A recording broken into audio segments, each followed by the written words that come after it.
dia, queridos.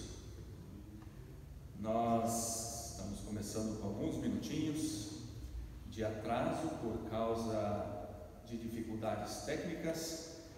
Infelizmente, vocês que nos assistem possivelmente não vão poder ter o som como nós gostaríamos, porque tem uma plaquinha de som que parece que queimou. Então, nossa equipe esteve correndo aqui agora durante muitos minutos tentando, mas estamos fazendo o melhor. Quero saudá-los com uma palavra de Jesus, de João, capítulo 4, quando ele teve aquele encontro com a mulher samaritana. E a mulher estava preocupada com a adoração, se eles estavam fazendo a coisa certa lá no Monte Gerizim. Capítulo 4, versículo 23, Jesus diz: mas vem a hora, e já chegou, em que os verdadeiros adoradores adorarão o Pai em espírito e em verdade, porque são estes que o Pai procura para seus adoradores. Hoje nós estamos festejando o Dia dos Pais. Que Deus abençoe os papais que estão aqui. É um privilégio e também uma responsabilidade. Assim Deus também o vê como um privilégio. Ele é Pai e Ele tem o cuidado por nós. E Jesus diz: os verdadeiros adoradores o adoram em espírito e em verdade, e o Pai procura essas pessoas que nesse amor, nessa entrega, nessa dedicação o adorem. Que adoração é muito mais do que cantar alguns hinos que falem bem de Deus. Adoração tem a ver com uma entrega de vida total a Ele. Vamos orar e colocar esse tempo nas mãos do Senhor. Muito obrigado, Senhor, por esse domingo. Muito obrigado pela Tua presença conosco. Obrigado, Senhor, pelo privilégio que nós temos de nos encontrar aqui, também nas nossas casas, para nos aquietarmos, para ouvirmos a Tua palavra, para reconhecermos a Tua grandeza, a Tua beleza, o Teu amor, e também para dedicarmos de maneira nova as nossas vidas ao Senhor, porque é isso que o Senhor espera dos Teus filhos. Dá-nos, Senhor, hoje a Tua graça, guia-nos com o Teu Santo Espírito em cada detalhe e glorifica-te no coração de cada um. Nós pedimos isso no nome de Jesus. Amém. Amém.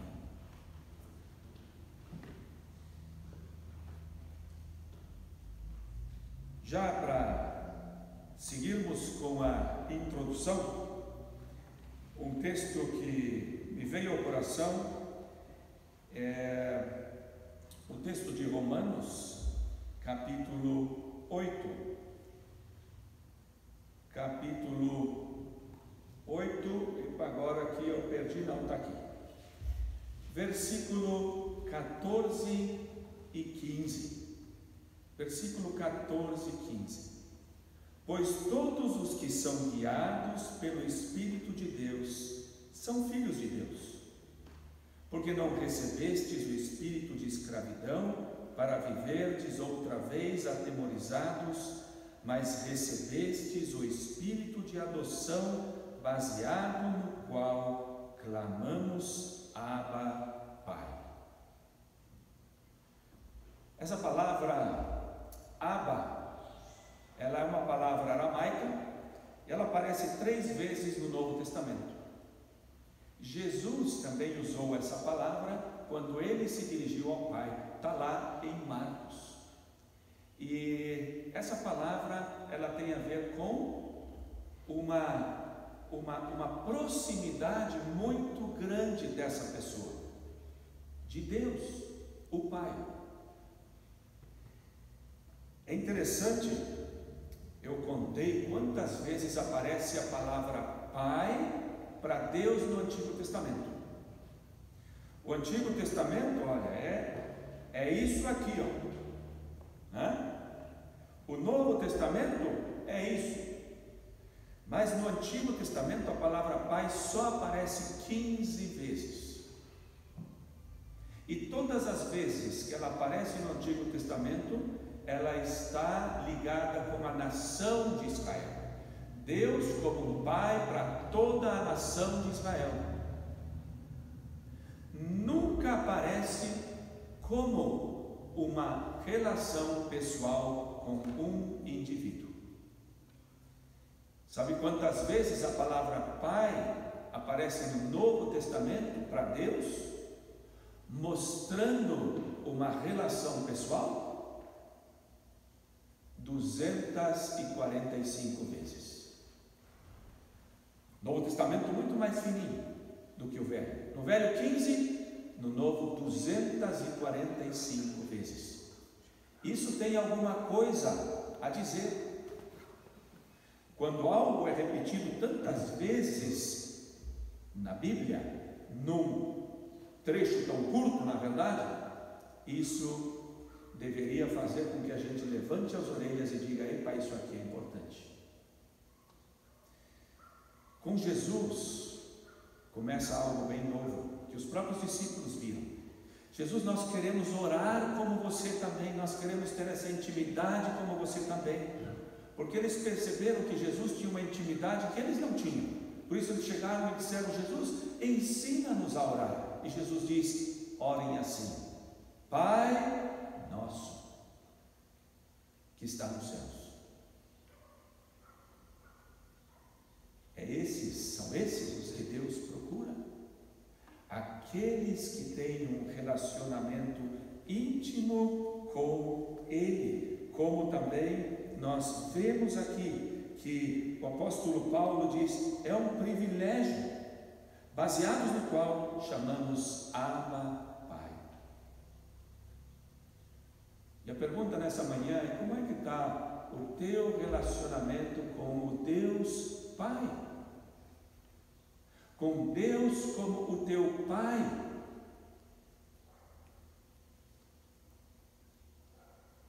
Você é um íntimo dele.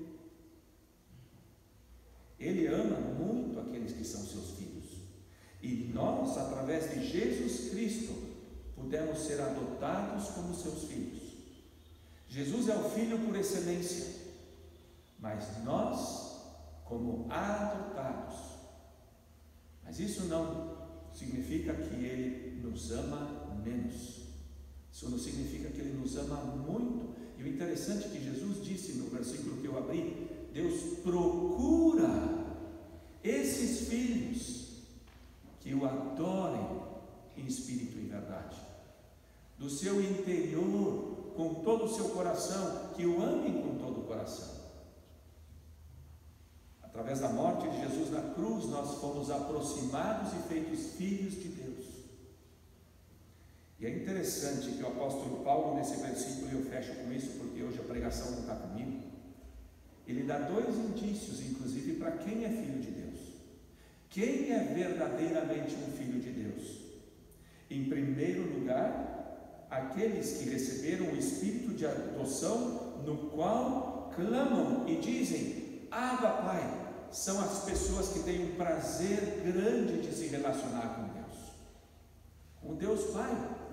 Não são mais aquelas pessoas com espírito de escravidão, que estão com medo de Deus, mas que têm prazer em se aproximar dele. E segundo, versículo 14, todos os que são guiados pelo Espírito de Deus são filhos de Deus. Aquele que é um filho de Deus, ele é guiado pelo Espírito Santo, pelo Espírito de Deus. Ele já não vive mais sendo guiado pela própria vontade. Ele é guiado e ele tem um prazer grande em seguir aquilo que Deus diz. Você é um filho de Deus. Deus está procurando esses filhos. Ele quer nos adotar por meio de Jesus Cristo. E Ele fez tudo para que pudéssemos ser seus filhos. Nós é que temos que decidir deixar nossa velha vida, nos arrepender e focar nele, colocar toda a nossa fé nele e seguir. E aí acontece a regeneração, acontece o novo nascimento e nós somos mais para termos medo de Deus, mas para dizermos: Paizinho que estás no céu, obrigado pelo relacionamento que eu tenho contigo, e obrigado porque pelo bom Espírito o Senhor me guia cada dia.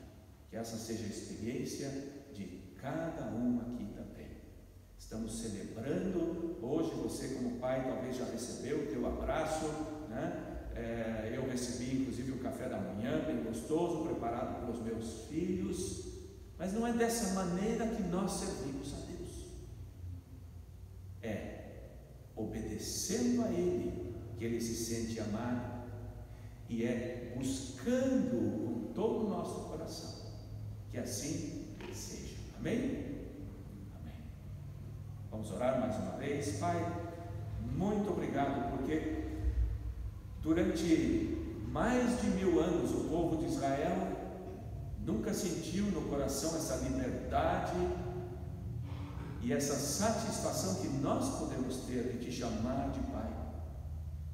Através de Jesus Cristo, aquele véu, aquela separação foi rasgada, e nós temos livre acesso ao trono da graça, ao teu trono. O Senhor, que é o Deus que reina o universo, Criador de todas as coisas, é o meu Pai. Que privilégio! E nós queremos hoje também pensar nisso de uma maneira bem especial. O quanto isso é precioso, o quanto isso é valioso, o quanto o Senhor procura filhos que tenham uma intimidade contigo.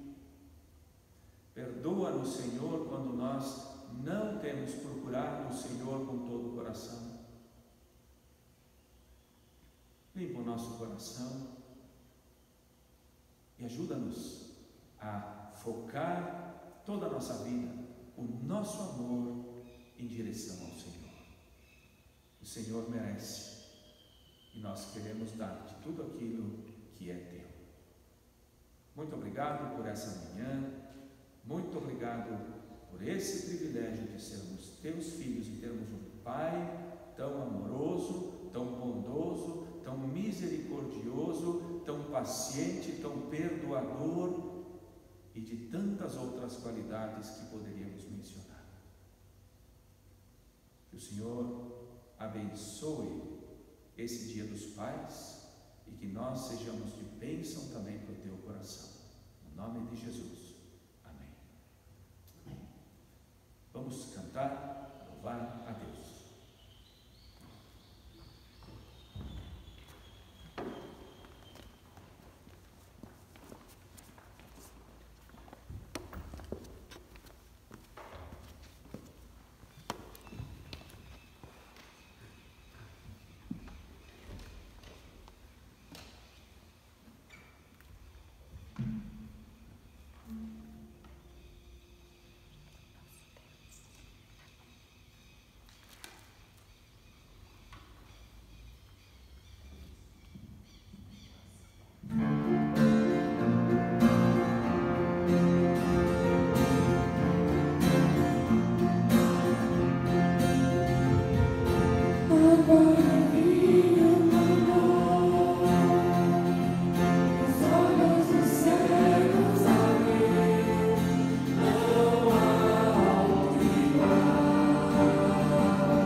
do livro Azul 307.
Bom dia a todos, bom dia a você que está nos acompanhando da sua casa.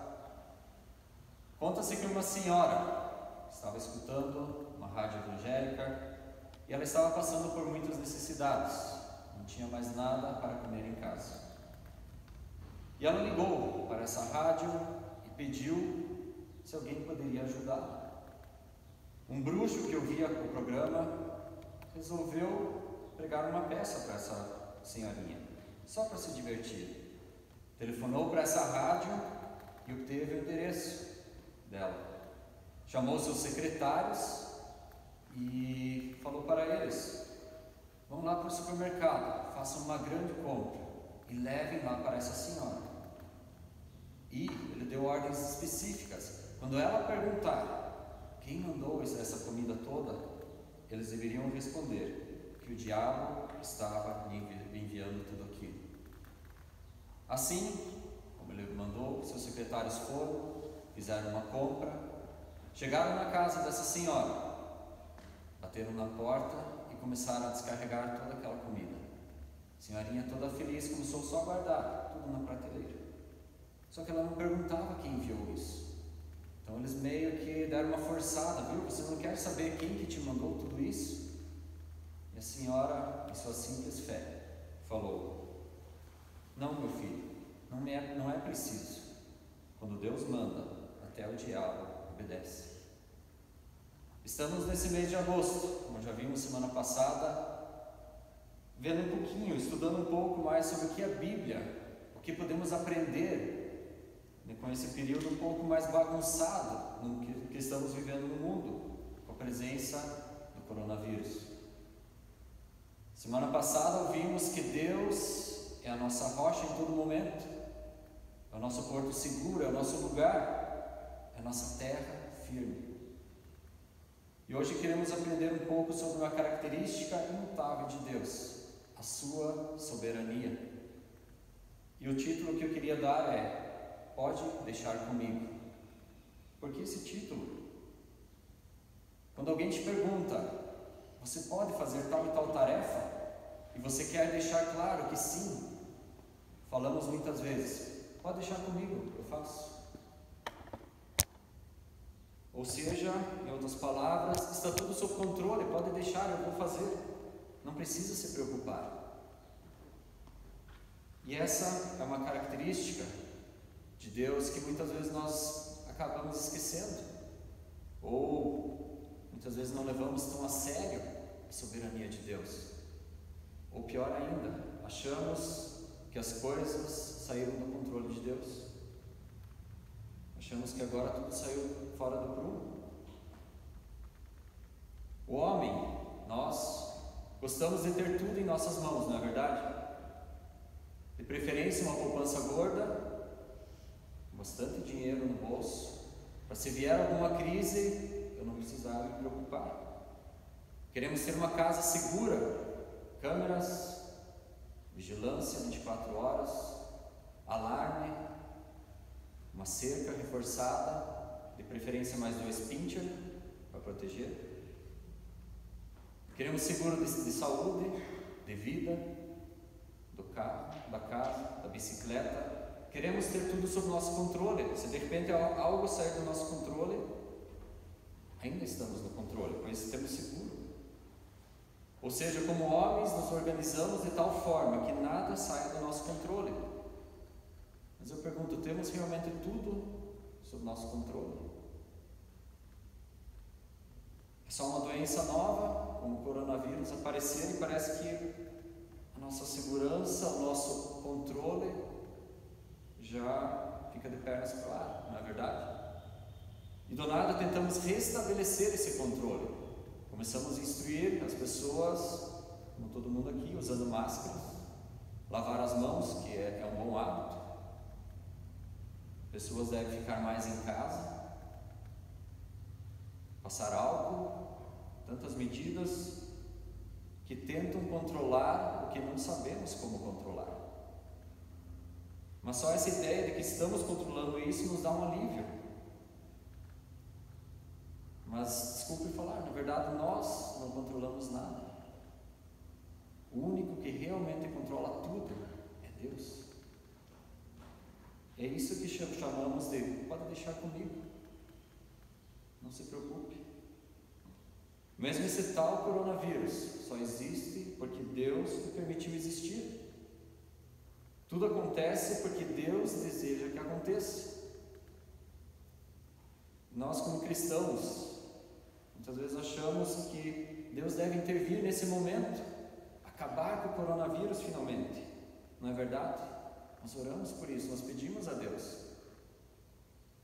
E por que Deus talvez não o faz nesse momento? Nós estamos pedindo. Deixa eu contar uma história. Havia um menino, o nome dele era Zé. Esse menino tinha vários irmãos e ele era o queridinho do pai. Ele até ganhou um casaco, um manto colorido do seu pai.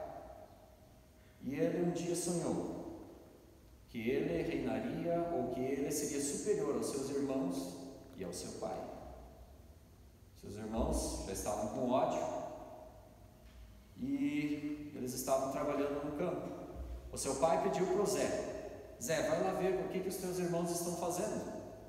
E ele sai caminhando, procurando seus irmãos.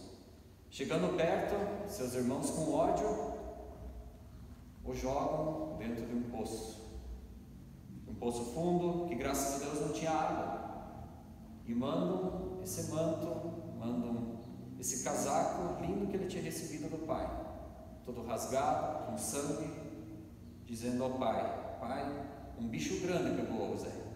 O Zé morreu. Mas na verdade o Zé está lá no poço. E seus irmãos veem uma caravana de comerciantes, de escravos egípcios passando. E eles falam: tá, não vamos, Zé, vamos vender, vamos ganhar um dinheirinho e a gente se livra desse filhinho de papai. E lá foi Zé, lá para o Egito, sendo vendido como escravo para Potifar. Lá na casa de Potifar, Deus o abençoou, ele trabalha muito bem, e Potifar se alegra com o trabalho dele, e o coloca sobre quase tudo em sua casa. Ele cuidava dos outros escravos, e em outras palavras, ele segurava o controle remoto da TV. Ele podia escolher que filme assistir, ele mandava. coisa ele não podia tocar: a esposa de Potifar. Mas para Zé isso não era problema, ele chegou lá como escravo. Então, o que ele já estava vivendo já estava bom para ele. Mas, vamos pensar, um jovem, provavelmente de bela aparência, corpo de atleta, esbelto, jovem. Ele não queria a esposa de Potifar, mas ela queria. E ela começa a provocar o Zé. E o Zé, numa dessas investidas, foge e acaba deixando o seu manto de escravo de volta. A esposa de Potifar inventa uma história de que ele que quis ir para a cama com ela. E com isso o Zé vai para a prisão. E ele deve ter se perguntado: Deus, por que isso? Eu fiz tudo certo. Eu trabalhei certinho, não roubei ninguém, eu não toquei naquela esposa. Porque agora vem essa louca e destrói tudo que eu conquistei. E agora eu estou aqui na prisão, por que, Deus? E podemos ver Deus falando: calma, meu filho, pode deixar comigo. Algum tempo na prisão, novamente, Zé continua trabalhando, dando o seu melhor. E ele se torna tipo um apoio para os guardas daquela prisão. Com isso, Zé conhece 2 presidiários, que eram ex-funcionários do faraó: o copeiro e o padeiro. E os 2, cada um tem um sonho, e Deus revela o significado desses sonhos ao Zé e conta isso tudo a eles. E como eles sonharam, as coisas acontecem. O copeiro, 3 dias depois, é tirado da prisão e reintegrado à sua posição como copeiro do faraó. Mas o padeiro, infelizmente, morre enforcado, levado à forca. 3 dias tinham se passado. Aqueles 3 dias antes, quando o Zé revela o sonho ao copeiro, ele diz: a hora que estiver lá fora, lembre-se de mim. Aquela angústia: eu quero sair daqui, eu sou inocente aqui dentro. E o copeiro lembra do Zé? Não lembra, não. O Zé fica lá, dentro daquela prisão. E novamente aquela pergunta: por que, Deus? Filho, pode deixar comigo. Um tempo depois, Faraó tem sonhos. Ele sonha com 7 vacas gordas saindo do rio Nilo e 7 vacas magras, que comem as gordas e ainda continuam magras. Isso sim é uma dieta boa. O Big Mac na minha barriga não some assim. Mas essas vacas continuam magras. Depois ele sonha com 7 espigas de cereal, também gordas, e outras 7 magras que vêm e engolem as gordas e continuam magras. E ele acorda todo assustado. O que significam esses sonhos? Ele chama todos os sábios do reino e nenhum consegue explicar o que esse sonho deveria significar. Aí aquele copeiro lembra: nossa, esqueci do Zé. O Zé está lá na prisão, ele sabe, ele consegue. Ele chega: Faraó, tem o Zé lá na prisão, ele revelou o meu sonho naquela época, e eu estou aqui, assim como ele havia me falado. Ele sabe revelar sonhos. E o Faraó manda chamar Zé. Primeiro, claro, dá um banho, outra roupa. E Zé chega até o Faraó e Deus revela o que esses sonhos significavam. Que primeiro viriam 7 anos bons e depois 7 anos muito ruins, péssimos, seca de lascar, e que deveriam armazenar muita comida nos 7 anos bons para conseguir sobreviver depois. E Faraó decide que Zé deveria coordenar tudo, e que ele seria o segundo no comando do Egito. Passando os 7 anos bons, começam os 7 anos ruins. E quem aparece no Egito? Os irmãos do Zé, os 10 irmãos mais velhos. Mas eles não reconhecem ele. Zé reconhece, mas eles não. E Zé apronta com eles e faz com que na próxima eles tivessem que trazer o seu outro irmão, o irmão caçula, junto. E eles voltam depois de um tempo. E Zé dá um banquete para eles. Claro, o caçula ganha mais, ganha do bom e do melhor. Mas Zé pronta novamente. Ele coloca uma taça real dentro do saco de cereal do Benjamim, o seu irmão caçula. E quando eles querem sair de viagem, Zé manda guardas revistarem todos aqueles sacos. E onde eles encontram a taça real? No saco do Benjamim.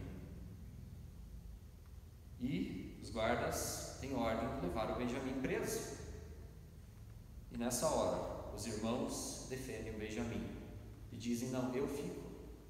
Não, pode deixar que eu fico, mas deixa o Benjamim voltar para a casa do pai. E nesse momento Zé vê a mudança de atitude, vê essa mudança que aconteceu na vida de seus irmãos. E ele se dá a conhecer dizendo: irmão, sou eu, Zé. E eles não acreditam que aquele menino que eles haviam jogado lá no poço, tinham vendido como escravo, hoje era o segundo homem mais poderoso do Egito.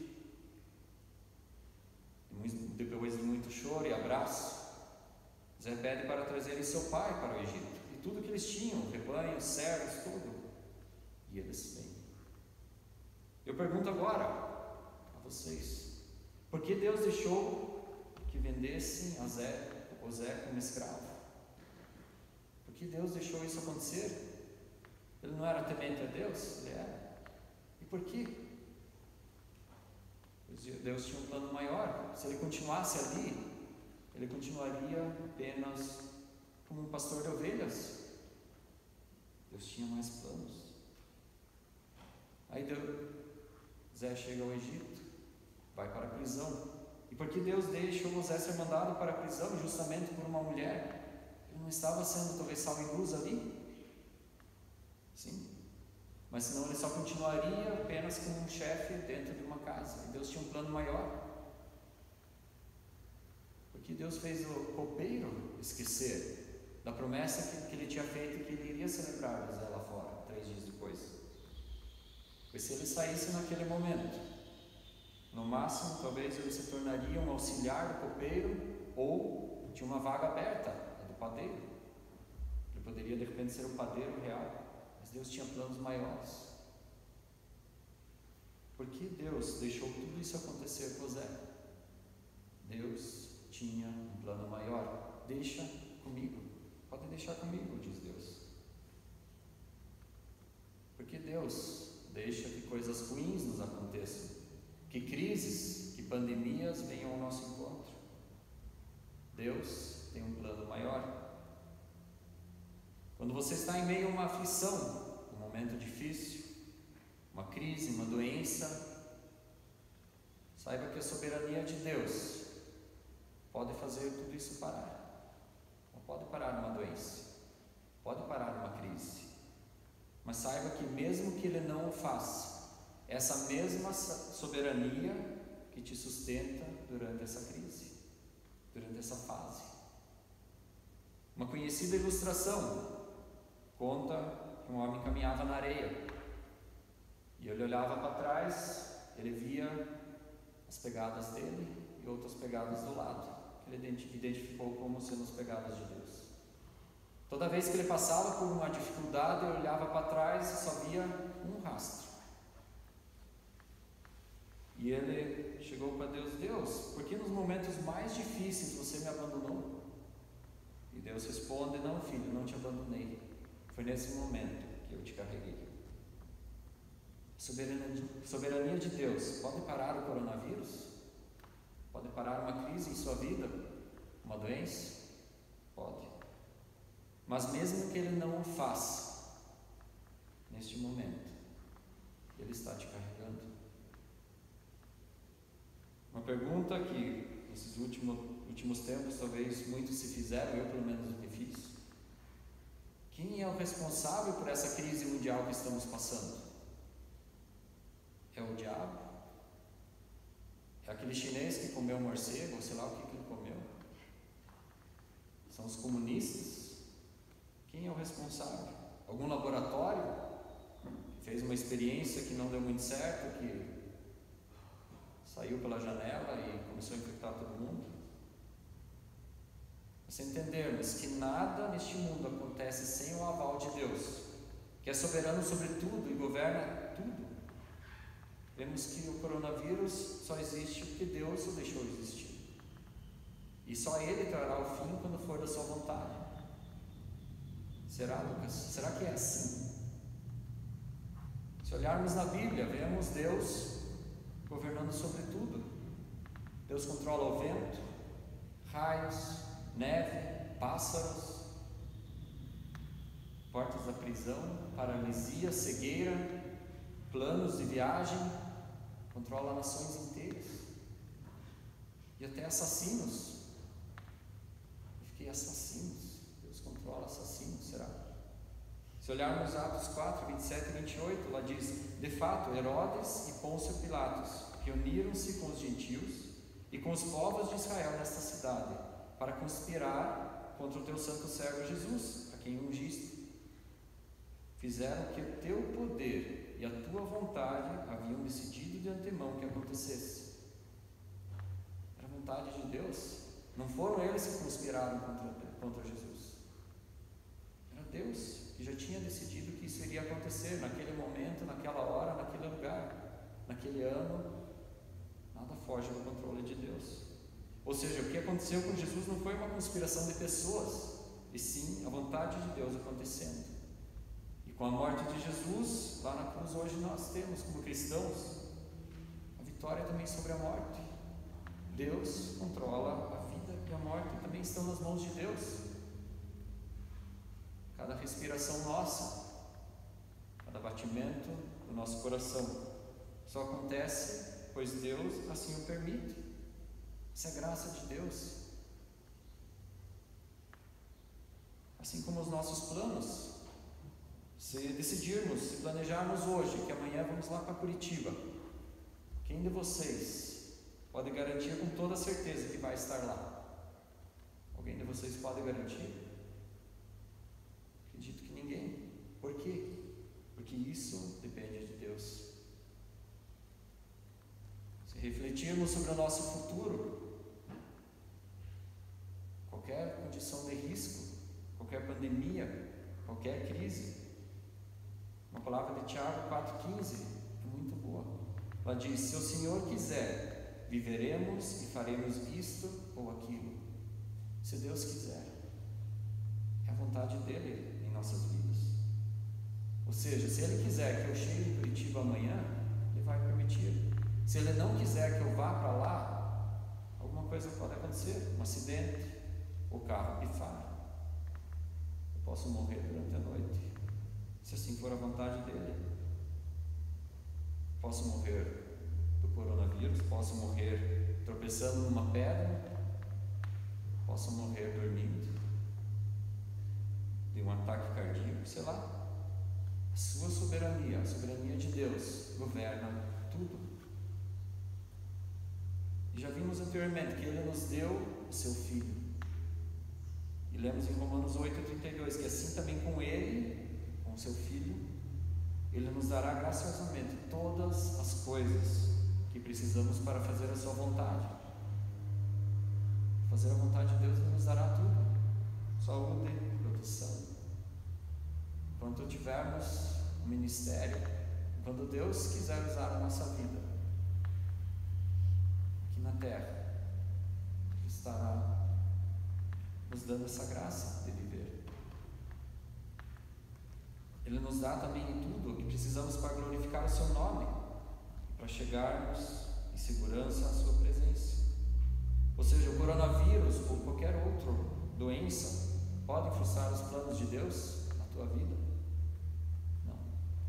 Nenhuma doença, nada. Romanos 8, 35 e 39 diz também, que é uma música: quem nos separará do amor de Deus, do amor de Cristo? Será a tribulação ou angústia, perseguição ou fome ou nudez, o perigo ou a espada? Como está escrito: por amor de ti enfrentamos a morte todos os dias, somos considerados como ovelhas destinadas ao matadouro, mas em todas essas coisas somos mais que vencedores por meio daquele que nos amou. Pois estou convencido de que nem morte, nem vida, nem anjos nem demônios, nem o presente nem o futuro, nem quaisquer poderes, nem altura nem profundidade, nem qualquer outra coisa da criação será capaz de nos separar do amor de Deus, que está em Cristo Jesus nosso Senhor. Nada pode nos separar deste amor, nem o inimigo. Ele, o inimigo, não pode nos ferir sem a permissão de Deus. Assim aconteceu na vida de Jó. Toda aquela desgraça só sobreveio na vida de Jó porque Deus o permitiu. E como vimos na ilustração inicial, quando Deus manda, até o diabo obedece. Então fique calmo nesse período. Nada sobrevirá à sua vida sem a permissão de Deus. Chegando ao fim, gostaria que voltássemos à história do Zé. O que Zé fez a cada momento em que parecia que seus planos desmoronaram? Ele deu o seu melhor novamente. Ele dava honra, dava glórias a Deus onde ele estava. O que nós fazemos nesse momento mais difícil? Quando os nossos planos de viagem, nossos planos para 2020 meio que desmoronaram, Deus continua tendo um plano para a nossa vida. Deus quer que você dê o seu melhor nesse momento. Você pode ajudar outras pessoas. Você pode ter mais tempo para estudar a sua palavra, ter mais tempo com a sua família, talvez. Dê o seu melhor onde você estiver. Ajude outras pessoas. Dê o seu melhor, Deus irá te honrar. Mas o mais interessante é o que Zé fala aos seus irmãos lá no finalzinho. Vós bem intentastes mal contra mim, porém Deus o intentou para o bem.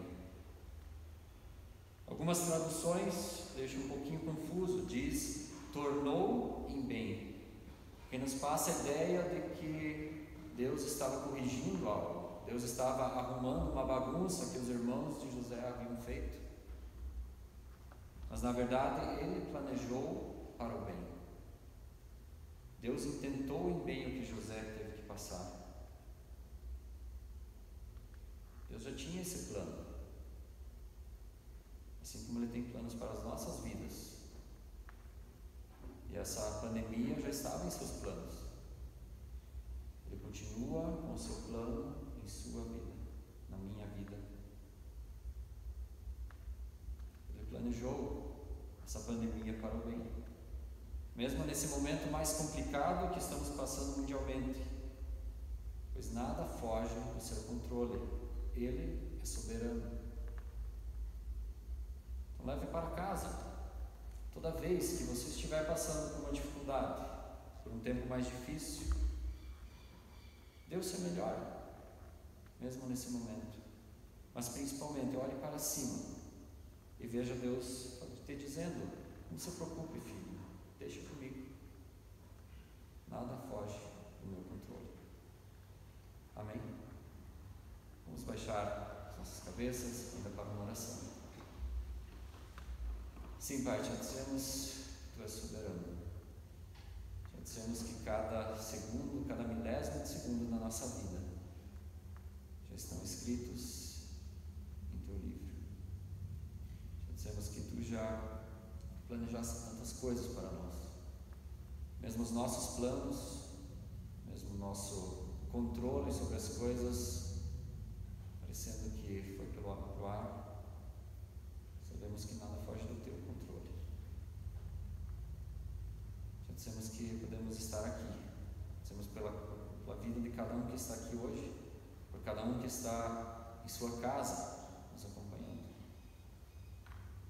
Estejas Tu nos dando tranquilidade, estejas Tu nos dando sabedoria e, principalmente, que possamos, em qualquer momento, dar o nosso melhor a Ti. Possamos estar Te agradando com as nossas atitudes, possamos estar com os olhos abertos às necessidades do nosso próximo.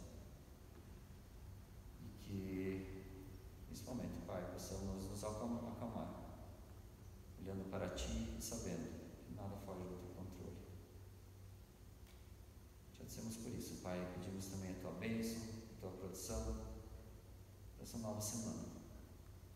possa estar nos abençoando, que possas estar nos guiando, Pai.